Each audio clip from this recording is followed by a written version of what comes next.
Watch this. No way!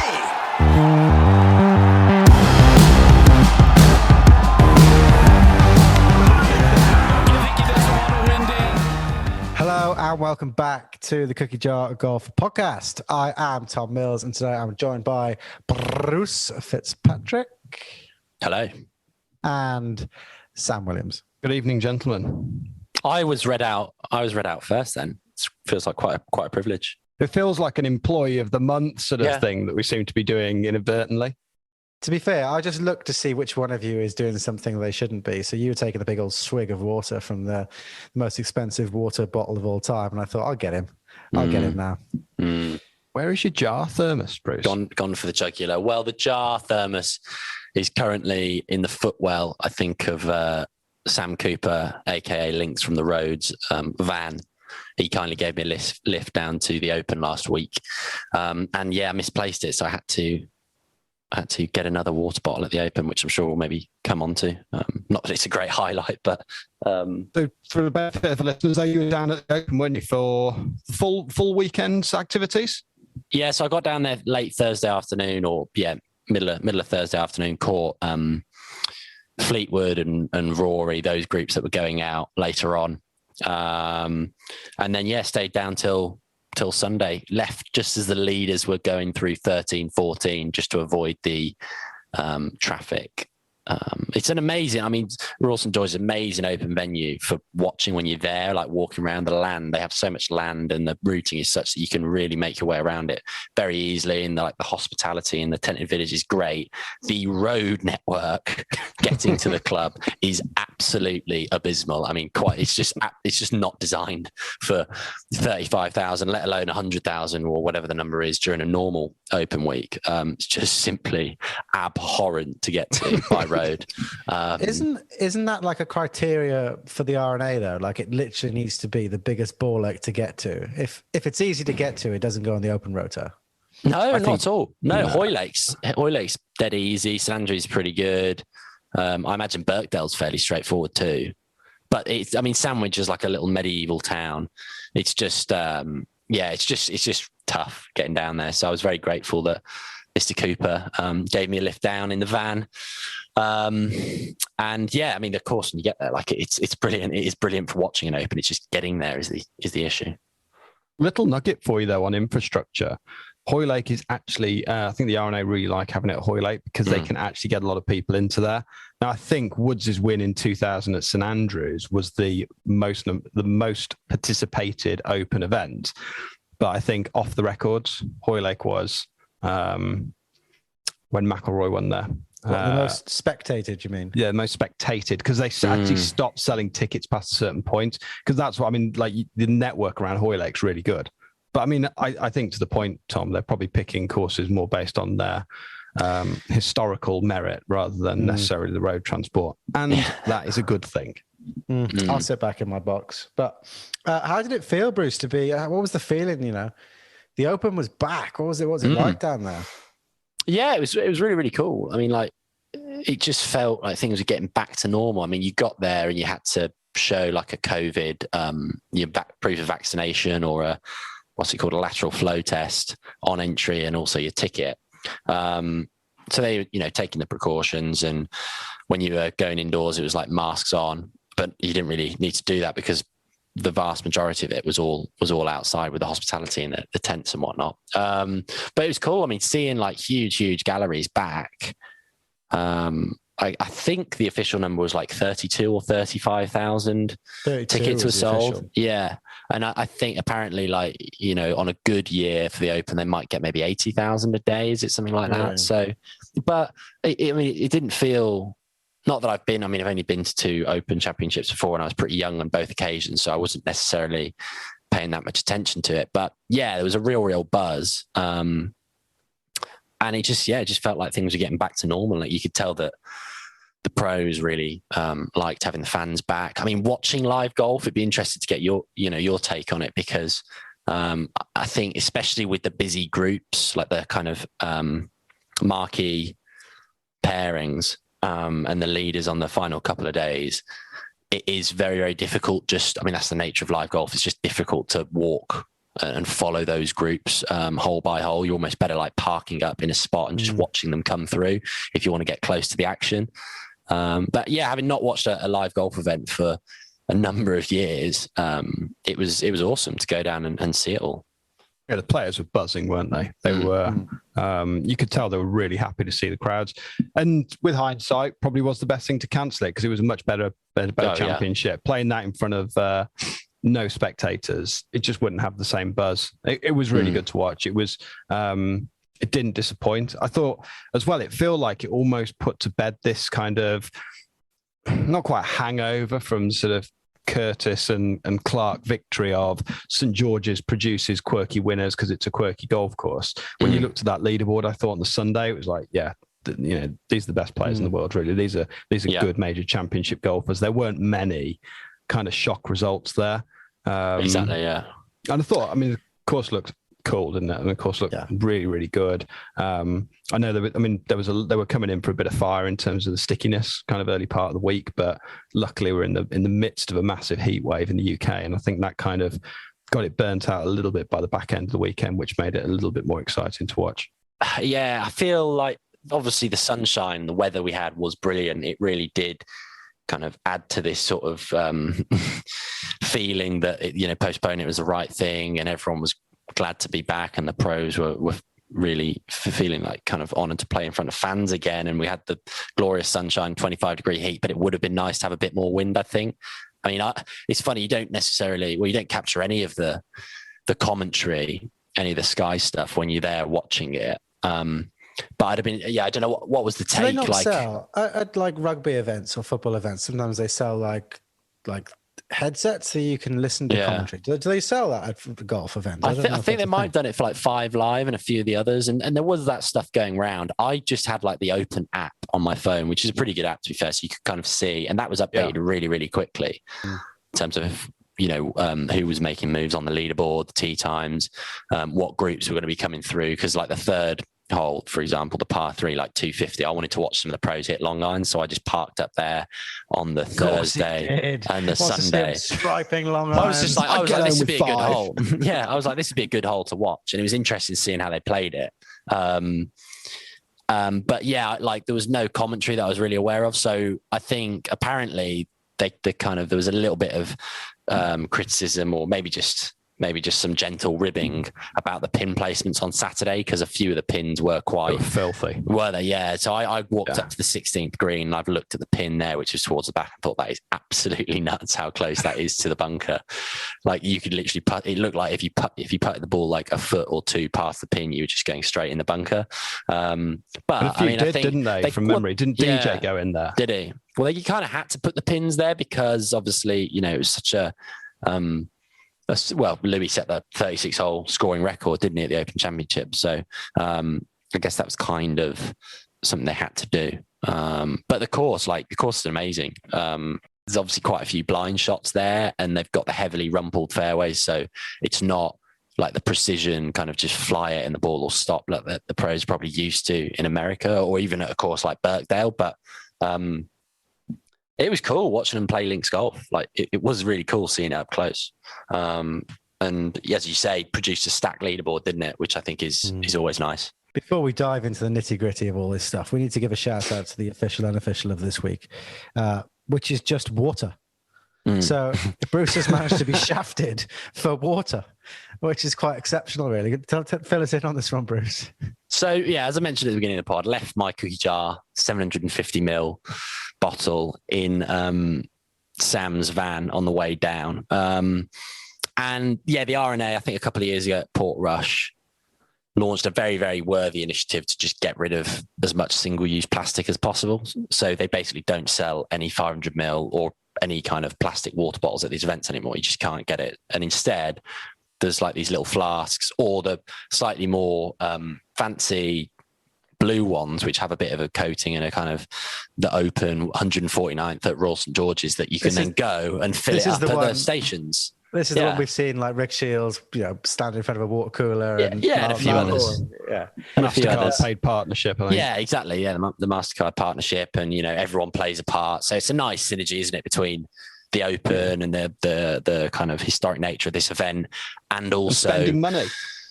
Well, no, also just the clean water stuff, which, no, I mean, you just jest about it, but it's like, absolutely get rid of single-use plastic. I'm a millennial, so I can get behind that. But you go over to get one of these flasks, and I was like, right, I'll just get the 400ml one. Like, that's cool. Go over to the till, and it's like, yeah, that'll be £35, please, for that bottle. That is punchy. That is seriously punchy. It's extraordinary amount of money for a water bottle. That's extortionate, really. I mean, people get lambasted in Ibiza for charging £20 for a 500ml bottle of water to people who are kind of, high on all sorts of illegal substances. These people are in the desert. Like you are stuffed when you're at St George's. Yeah, that is punchy. And I know it's about getting rid of plastic and not just the economics of it. But it's not about making money on bottles for sure. I'm not going to be spending. I'm not going to be buying 23 plastic water bottles at £1.50 or whatever to even get close to making it, sort of economically comparable. But look, it's a good initiative. The whole, go to the water filling stations around the course and all that great stuff is good. But I just cannot wrap my head around a £35 price tag for a nice blue open flask. So, but then again, maybe I'm the big sucker for paying for it. I'm probably the big sucker for going for it, aren't I? Well, let me check it out there. I think we've probably sat on a little bit of stock of thermos flasks. We could always chuck them up on the website.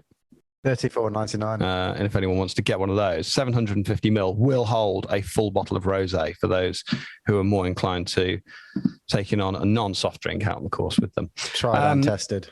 But What about some exciting tidbits from the week then? So, I mean, let's just work through it. I mean, it felt like days 1 and 2 were pretty packed with some Bryson Brooks kind of, animosity, perhaps you'd say. Day -2 got some good coverage, and we need to point our listeners to a podcast we released just a couple of days ago, which is the Nick Popperton. And if you haven't had a chance to check it out, I mean, he was making some waves in the practice rounds as well, and that was quite cool to hear him talk about it. But yeah, Bryson really did come into his own, didn't he? In terms of, I thought that was pretty remarkable stuff. I mean, one of the greatest gaffes. I mean, to come out and flat out and say the driver sucks is in an interview. It's not even like he's just said it as he's like hit a bad shot. He's just come out in an interview. Yeah, my driver sucks. It's like, dude, just for someone who has, sort of built a whole reputation around kind of, he does the right thing for his sponsors. When he won the US Open, he stood up there and thanked his sponsors. It was all about doing, making sure everyone was sorted. And then he's come out and absolutely lambasted them. It's like, he's lost the plot. It does look quite disingenuous, doesn't it? It just looks pretty disingenuous. It's like when everything's going well, you'll, go and make some slightly fake, overblown remarks. And then when it's going poorly, going to be a bad week. You knew it was going to be a really bad week for Bryson. I don't know why, but it just felt like the distance experiment was never going to stack up out on the links of Royal St George's for some reason. You kind of knew he had something like that in the locker, but yeah, I thought that was outrageous. I loved how Cobra just hit straight back as well. There was a full kind of off the record, on the record response, wasn't there? Basically said, just said, look, we're working around the clock for this guy. We've got guys in the lab 24/7 trying to figure out how you can swing a driver at 137 miles an hour, whatever, and get the thing straight with 5 degrees of loft and get it launching right. Like, this is not easy stuff. And yeah, it was a complete own goal on behalf of Bryson. But then the apology issued as well. It's like normally the guy does quite, I think a lot, I mean, you know better than me, Mills, is the one with the technical expertise, but it seems like he puts quite a bit of an effort into his Instagram. It's quite polished posts that he normally makes, whether it's some video content or a photo, giving a sponsor a shout out. It's all quite polished content. Then the apology looks like, something that he's done on Paint 1999 at midnight. With a horrible black background and just some like glaring, like neon white text or whatever. It's the most heinous thing to read. And you're like, what is going on here?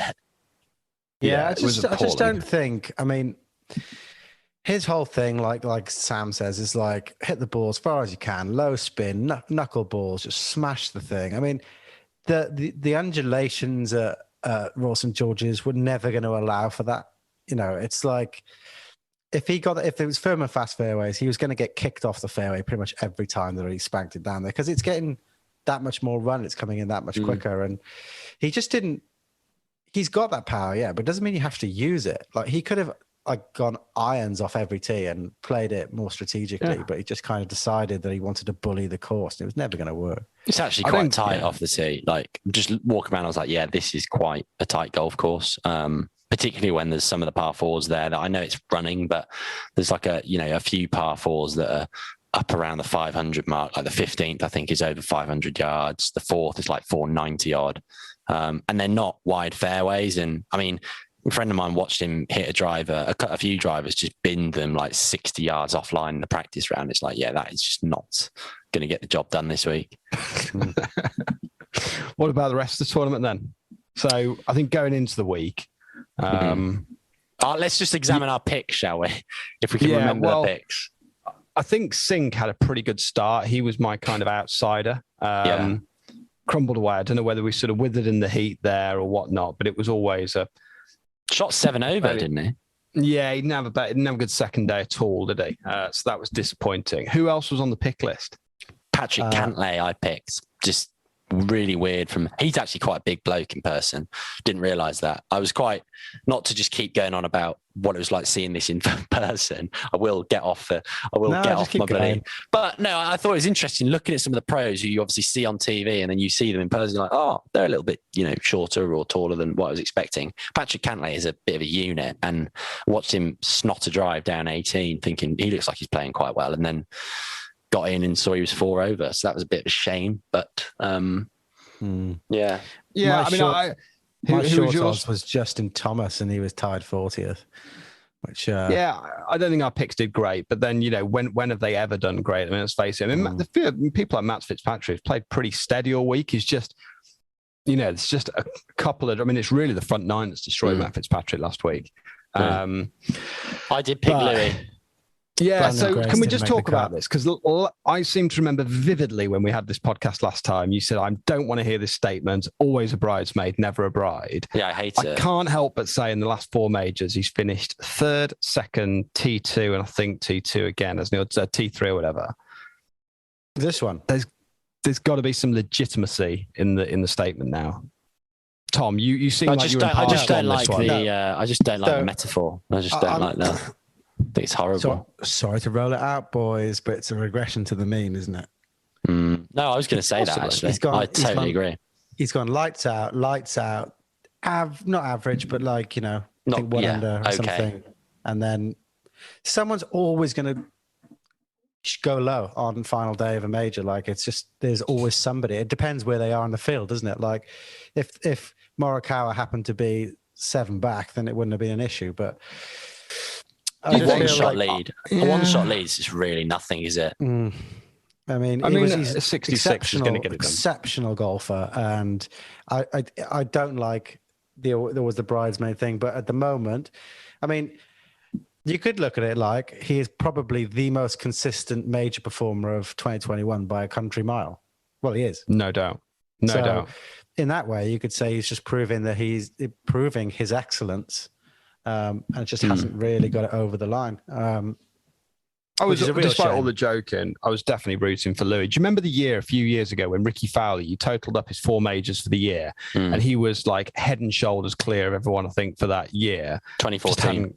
Yeah, that's it. It's exactly like that scenario, isn't it? And you've got to feel bad for the guy because it's sequencing and it's just a couple of rounds coming in a different order, perhaps, or, one thing going a slightly different way. I thought he was, the bunker on... He thinned a bunker shot, didn't he, on 7? Yeah, was that 7? Yeah. That was really the coffin nail for him, which, and he'd not really hit a bad shot, I don't think, all week. Swung the club brilliantly well. But you've got to hand it someone like Colin Morikawa. He's just, the guy's, it's just stone cold, isn't he? Like, there's just nothing that seems to faze him. Now, I don't know if you managed to see much of him play, but I was catching up with my friends who was down there in the week, and he basically said, like, it was his bad holes that I found most impressive. Like, I saw him, kind of in trouble on holes, and he would just make birdie or he'd make par from nowhere, and he just didn't seem fazed in the least. And you just kind of got the sense that he's just incredibly self-assured in his own game, and he's now sort of already breaking records, you know, that are putting him in company with the world's greatest players that have ever lived and ever played the game. I feel bad for him.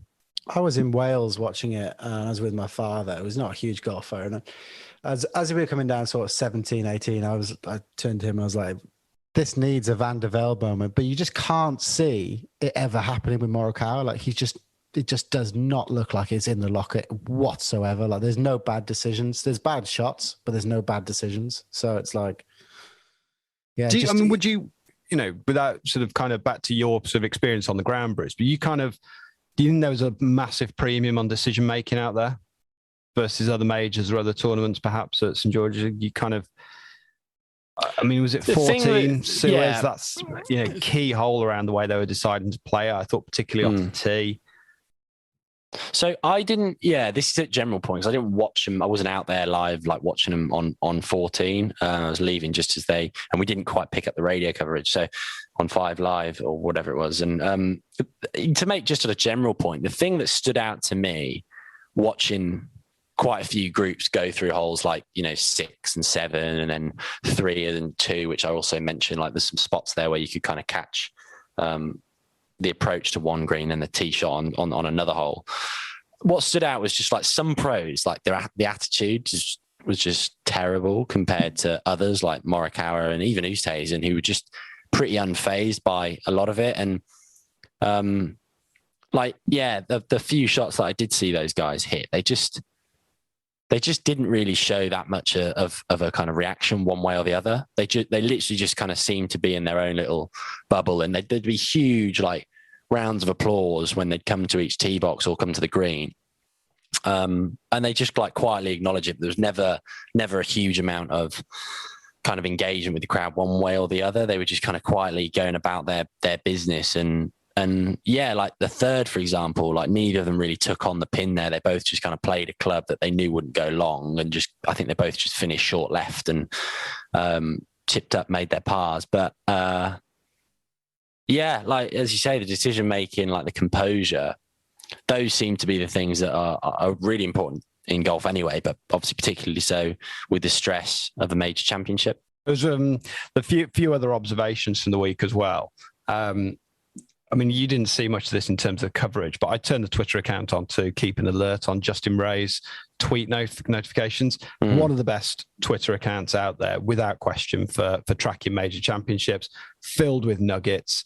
The golfing world is polluted with his work. I mean, crikey, we use it, but I set these tweet notifications, and I reckon every single time they were going up on the final round, you would get them almost read verbatim within 20 seconds on air. So when he would tweet that, I can't remember who it was. I think it was Jordan Spieth made eagle on 7, didn't he? He was like, Jordan Spieth just made eagle on 7. When Darren Clark won in 2011, he made eagle on 7. Literally 10 seconds later, it was straight out there. Really? Yeah, absolutely incredible behaviour. I mean, it was, but I know he's kind of plagiarism on the of the highest degree. Yeah, but I think actually Sky pay for his services. Quite interesting seeing how that whole dynamic works. Because I mean, he's really sat on all these goal stats that, you know, Christ, we'll use some of them. Like, you know, the insight is genuinely mind-boggling that he peddles. And I know Sky kind of subscribed to it, and that, you know, he's kind of a partner of theirs. But yeah, I mean, it was on. It was like you could tell exactly what Andrew Coulthard was going to say seconds before he did. I do think that Sky's coverage has improved since they have been plagiarizing / working with Justin Ray anyway, because it is nice to hear all those things, and Justin Ray is incredibly 100%. Well learned. But you mentioned Jordan Spieth, and I think it'd be remiss not to talk about Jordan. It become what he achieved. It's easy to fall down the rabbit hole of Louis and Colin, but Jordan Spieth, I mean, if you rewind it back to Saturday evening where he missed a 2-footer on 18 for par, and you're thinking, I mean, what was really impressive, I thought, about Jordan Spieth, and you probably wouldn't have seen this, Bruce, because you were there, and it's not the same, you know, with shot tracer and stuff, but he was genuinely shaping it both ways on demand. And obviously St George's requires left to right and right to left, and he was pulling out both whatever tee shot was required, fade in, draw in. It just looked really, really good. I was really impressed with Jordan Spieth this week. Yeah, he was one actually talking about like the pre-shot routine and how the pros deal with it. I mean, a lot of the really, really top players who you just see week in, week out, like Koepka, Fleetwood, Morikawa, Louis, they kind of just give it a brief swish, not a great practice swing or any kind of exaggerated rehearsal, just literally a little swish and then see the shot and go in and hit it. Spieth was definitely giving it some exaggerated rehearsals, almost a touch than Alex Noren's.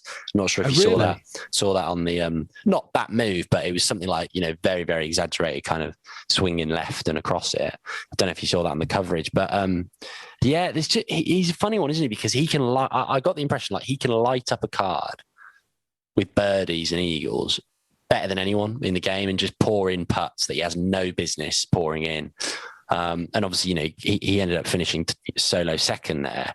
But at the same time, like some of the unforced errors, like the missed 2-footer on the 18th hole in the third round, I'm pretty sure I was watching it, so I don't know if you guys got a better view of it, perhaps, or they clarified what happened. But I think he like fatted his tee shot into the 6th hole in the Sunday round.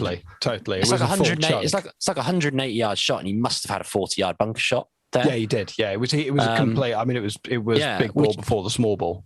Which for like, again, for a pro, it's just like it's very unusual to see someone of that caliber.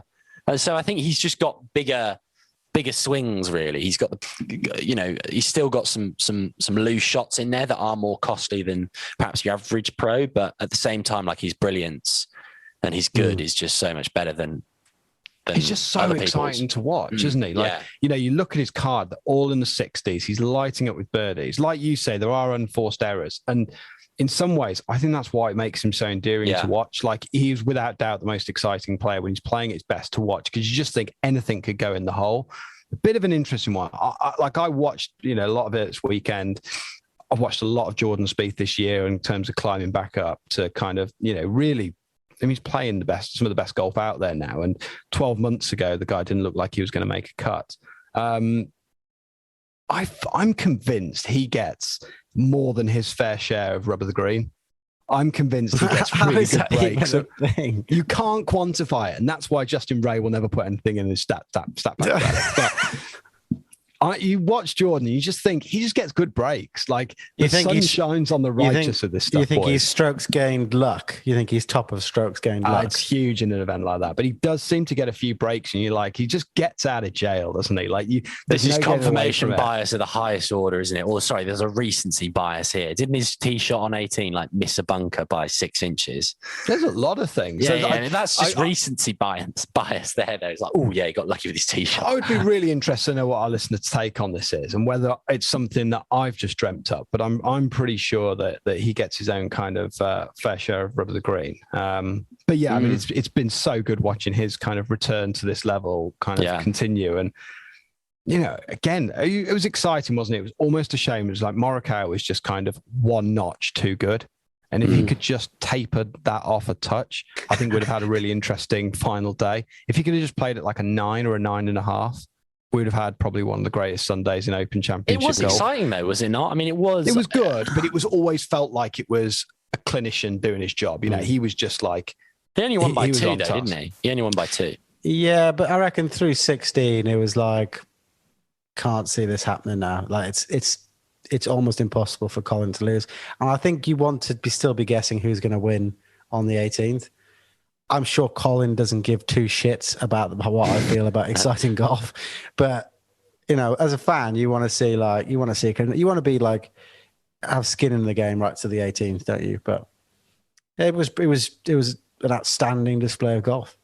Minor take. I don't expect anyone to have the answer to this, by the way. Haotong Li, I had no idea how far he's dropped off the face of the earth.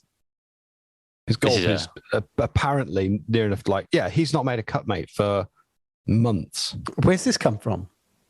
Well, he teed it up on the Thursday, so I was one of the very sad individuals that decided I was going to go get up out of bed at about 6 o'clock in the morning and go and watch Richard Bland tee off. And I think he was out pretty early on that day, so I was kind of just watching the coverage. He is completely fallen off the face of the earth. Really? Currently ranked, I'm just looking at it now, 388th. He is, the last cut he made was DP World Championship Dubai 2020. Before that, Aberdeen, Scottish Open, 2020. Wow. Those are the two cuts he's made in the last near enough 2 years. A really interesting take. Well, how on earth did he get into the Open then? Didn't he? Yeah. I wonder. I think if you finish in a certain place, you get kind of exemption for a period of time. But do you not remember, like, there was only the Masters perhaps it wasn't 2019 he was competing for it then. Perhaps there was qualification back in 2019 for the 2020 and they moved, get it kicked back to 2021. I know it's a niche take. So he might have finished well at Portrush. Kind of thing we should have researched before we came on air. That's why I said I don't expect you guys to know how you got it through. That is good. That is good to know, though. Also, while we're on conjecture, Zalatoris. Did you catch any of this, Bruce? What the putt? Yeah, that he hit. I know he retired. Well, he retired. Second worst putt I've ever seen on social media. That is. What's the first? Lucas Glover's putt for a 59 is absolute. I mean, he's hit this thing off the logo of his putter where it says Scotty Cameron. That is forever the worst putt I've ever seen televised. He's got the yips as well, though, Lucas Glover. I mean, the guy was putting for a 59, so it's kind of like, well, you've not putted terribly, have you? Lead up to it, but he's hit it off the Scotty Cameron logo there. Zalatoris close second. Do you think he's just withdrawn on that basis? That's what people are saying. That is the rumor mill is saying. Really, it was definitely a worse putt than Doug Sanders, wasn't it? I mean, it was. Doug Sanders at least had some break in it. Like this thing was. Did you see? He drew it back and then like pulled it into himself and like almost missed the putter. He almost hit his right shoe with the takeaway. But he obviously said that his kind of back got torn up by the rough. But if you feel like you've got that in the locker, I don't think going out in front of 32,000 people is really we've all got the memory of Ernie Els etched in our brain from, what was it, like a 7 putt or something? Oh, the Dunhill. Dunhill. That's 3. That's third on my list of worst putts televised. Again, Ernie's had like a 5 putt at the Masters as well, didn't he? Yeah, if you watch Chronicles of an Open Golf or whatever Open Champion, and you got the heebies. It's no place to be out there. Heebies, and you just think, Will Zalatoris probably not going to be my week. I just want to get as far away from these greens as possible. I just don't know how you can get round in 69 or whatever it is, and you've thrown that in there, but they've gone, just injured. Can't continue. I've just shot 7. But if he genuinely was injured, though, he did say he injured it hitting out the rough on 15, which the rollback community have jumped onto that. Yeah, in a big way, in a very sizable way. While we're on the putting, though, just very quickly, just circling us back round to Morikawa, led the field in putting stats for the week. Did he? Only a week ago at Renaissance, he was really struggling with the greens. If you remember. He was just staring at things, thinking like, I mean, for him, probably one of the, scant kind of appearances on kind of British links greens that are nowhere near as quick as what they used to play in, week out. And probably just shows you how quick the best players in the world adjust to these things. I think it was key that he played the Scottish Open. I think the other key point, actually, which I picked up on a podcast with David Bonsall, who's I think he's formerly the chairman of the rules committee, just saying that fescue grasses and just generally like links grass in the UK, you probably don't want to be getting them much above 9.5, 10.5 at a push. Whereas I guess regularly in the US, particularly at places like Augusta and certainly other courses, you're getting up like north of 11, 12, maybe even 13. So I guess that is really, really hard to adjust to, particularly as an American. And even I think Rory mentioned it as well, like, coming over and going from, that kind of 12, 13 bent grass or whatever it is over in the States to a slower sort of fescue that can just be quite not inconsistent, but can change a lot as a result of the wind and firm conditions and a lot of sun. That is tough to adjust to. So it makes it all more impressive, brittle, isn't it? I think in my limited agronomical understanding, I think fescue is a lot more brittle. It just does not hold up to the elements. It kind of, when you kind of take it, you can't take it right down, it will die off. And I think that's when the inconsistencies come in. It's where you got things like Chambers Bay, maybe Shinnecock to an extent, where they try and turn them up to severe speeds. And all of a sudden the players are just like, this is You've just made this now There unfair. was a noticeable amount of putts left short, and it's understandable. The guys are coming from stupidly quick greens. I mean, like for a normal human being, if 9.5, 10 is quick, like that's a quick green, and it just shows like the pros are like they're just used to putting on coffee tables. It's like just a different world. Yeah. One last point on the Open as well. I don't think his appearance on the Cookie Jar Golf podcast helped him achieve cult status, but he certainly finished the Open week with global fame. Paul Larson. I mean, that hairdo was doing the rounds on social media from day one. And I mean, it's the stuff of legend now. He was kind of, I saw the players were all like, hey, how you doing? They're all kind of seeking him out, which I've never seen personally, but then I've probably never seen a greenkeeper that's as recognizable to look at. I mean, kind of, it was really cool actually speaking to him out of the week. And I think it's quite interesting kind of watching things and hearing people talk about the course and then thinking of kind of reflecting back on the discussions about the way they set it up, the fact they didn't thin the rough for 2 years. And I think the guys at St George's could be very proud about the way the course was put on that week. I thought it was very classy. It's pretty cool actually to see. I mean, this is the shocking patriotism in me coming out perhaps, but I do think it's pretty cool to see that like a lot of the American players, and I don't think they're just paying lip service, but they will genuinely say like, you know, great week at the Open, RNA put on like the best event going, fans are second to none. Like that's quite nice to hear that even after 2 years off, they come back and they see like the RNA and the Open Championship as like the best run event basically in professional golf. They never seem to, I mean, touch wood, but they never seem to really get it wrong with the setup. They're never pushing it to the extent that maybe the USGA are in the US Open, where they take it too far. It just seems like they're good at, like they really get the balance right in terms of pumping out a golf course that is difficult and testing but fair, you know. I think that's probably because, I mean, I've said this on this podcast before, but like with the US Open, where they're just seeking par being the winning score. I think these players are so good, they've got to push the course to extremes and get like stupid things like obscene rough or pins in stupid places or greens too quick. Where the RNA, they're not seeking that, they're seeking a good tournament. And they're actually pretty fluid with how they change the course. I've noticed through the week as well, which is pretty good. But it kind of leaves us, I mean, the one thing I would say is I do leave every Open thinking it is a real shame that you only get the world's best on links once a year. Or twice, 3 times, possibly, you know, the Irish Open, the Scottish Open, but get all of them there.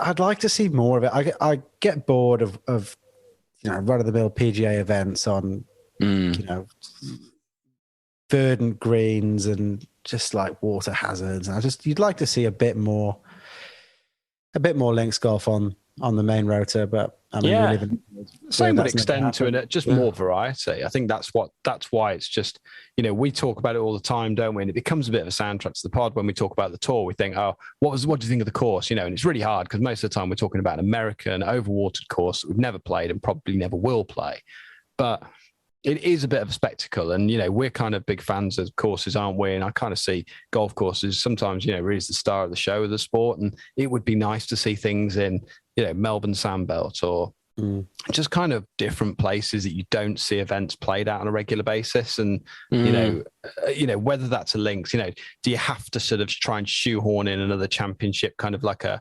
second event that's like an Open Championship, but not the Open Championship? I personally think Irish Open let itself down really with the, you know, selection of the course. It's got so much good stuff to celebrate out there, and to put it where they did, I think was just like, that's just not a very good advert for all the great golf that's in Ireland. It's not a kind of, I'm trying not to be disrespectful to the tournament organisers, but it's I'd say just a lot better places. I honestly though, you know, I know it's a place we've been and we've played there, but I'd honestly say the same about Renaissance. Like it's a links course, but there's not really. It's had a few. There's not really much history to the place. There's a record of, or there just seems to be a pattern of them going and shooting close to 20 under par every time around there, and like go somewhere a bit different. Like it's, as you say, Tom, I think you summed it up perfectly. It's a bit of a shame. You feel like, I wish I could see a bit more links golf after you watch the Open. And maybe actually that's the reason why we appreciate it so much. Is it's just 1 week a year where we get to soak it all in and we're glued to the TV. But I don't think it'd be a massive stretch to hold one other event like that. The idea that we've not seen like Live and St Anne's since 2012, not seen Muirfield since 2013. We're not going to see Royal St George's probably for another 10 years or so. We're not going to see Turnberry forever. Yeah. Yeah. I mean, these courses are so cool and there's so much history there. And it'd just be great. It'd be great to see them more often, wouldn't it? But maybe that's just a far-flung fantasy. But with this, I mean, we're all still honeymooning and on the Open come down, but we've got, a year till. I mean, it's going to be such a spectacle. The 150th at St Andrews. I mean, they're just going to put on such a show. It's going to be so good. So really looking forward to that. But we've got a year to wait until that. We've got a month, though, until the next big event to look forward to. I mean, we're going to have to get our thinking caps on. We're going to have to start getting amped for the Ryder Cup. So there's all this to look forward to, which is very, very, very exciting. Odd fodder.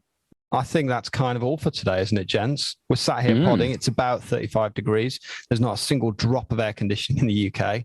Yeah. I've started sweating behind my kneecap, so it's really time for me to bow out that's now. The warning sign, isn't it, really? Yeah. And when it's just on your upper lip, you're done. Yeah. That's why you guys need a beard. The beard just absorbs all that stuff. Yeah. But thank you for listening to us natter on about the Open. Thank you for feeling jealous about Bruce being there and watching pros stripe 3 irons off the 3rd hole. There are 4, actually, surprisingly. Yeah, I thought they should Thank you in advance for validating my comments about Jordan Spieth being a lucky golfer. We are dropping next week. We are dropping the latest film in the YouTube series, which is in conjunction with Where Golf Began, which is of North Berwick. So keep your eyes and ears peeled. But until then, we will see you next time. Bye-bye. Who's going to say adios? Adios. Watch this.